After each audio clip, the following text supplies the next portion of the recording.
Request করব, 4টা মূলনীতি মেনে কাপড় চোপড় পরবেন। আপনার কাপড়টা এমন হবে না যে কাপড়টা পরলেও অঙ্গ প্রত্যঙ্গ দেখা যায়, বোঝা যায়, এমন হবে না।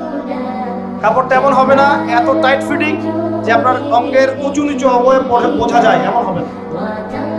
কাপড়টা এমন হবে না যেটা অমুসলিমদের পোশাক, আর কাপড়টা এমন হবে না যেটা পুরুষদের পোশাক। এই মূলনীতিগুলো মেনটেন করে কাপড় পরবেন ইনশাআল্লাহ।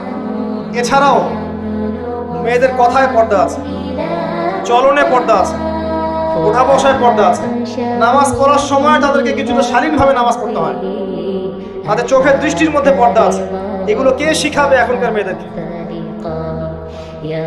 সবসময় বিজি দেখবেন, নতুন কোন সিরিয়াল আসছে, নতুন কোন ফ্যাশন আসছে, নতুন কোন পার্লারে কি আসছে, কোন কাটিং আসছে, কোন নায়িকা আসলো, ওই যে বাংলাদেশে কোন এক নায়িকা আসছে, তাই নিয়ে মিডিয়াতে এমন তোলপাড়, মনে কি নাকি একটা অবস্থা। আল্লাহর কাছে তোমার কি মূল্য আছে হে? আল্লাহর কাছে তোমাদের কি মূল্য আছে?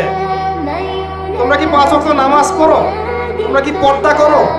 তোমাদের মধ্যে হায়াবোধ কিছু আছে? তোমরা মানুষকে ভালো কিছু শেখাও, সমাজকে ভালো কিছু দাও, শালীন কিছু দাও। আল্লাহর কাছে তোমাদের কি মূল্য আছে? নবী সাল্লাল্লাহু আলাইহি ওয়াসাল্লাম তো জাহান্নাম দেখে সেই কথাটাই বলেছেন, আমি জাহান্নাম দেখে আসলাম, সেখানে বেশিরভাগ অধিবাসী হচ্ছে মেয়ে, নারী। কি কারণ? তারা এমন কাপড় চোপড় পরে বাইরে ঘুরতো যে কাপড় পরেও তারা নগ্ন থাকে। আমি কি ব্যাখ্যা করতে হবে? আপনি দেখতে পারেন না? এবং তারা স্বামীর সাথে কুফরি করত। সারা জীবন স্বামী যদি তাদের ভরণ পোষণ দেয়, ভালোবাসে, মহব্বত করে, তাদের জন্য জীবনটা ক্ষয় করে ফেলে, এক পর্যায়ে গিয়ে বলবে সারাটা জীবন তোমার কাছে কিছুই পাইলাম। বাস্তব। এগুলোর কারণে মেয়েরা বেশি বেশি জাহান্নামে যাবে।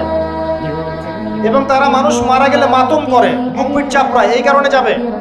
এবং তর্ক লাগলো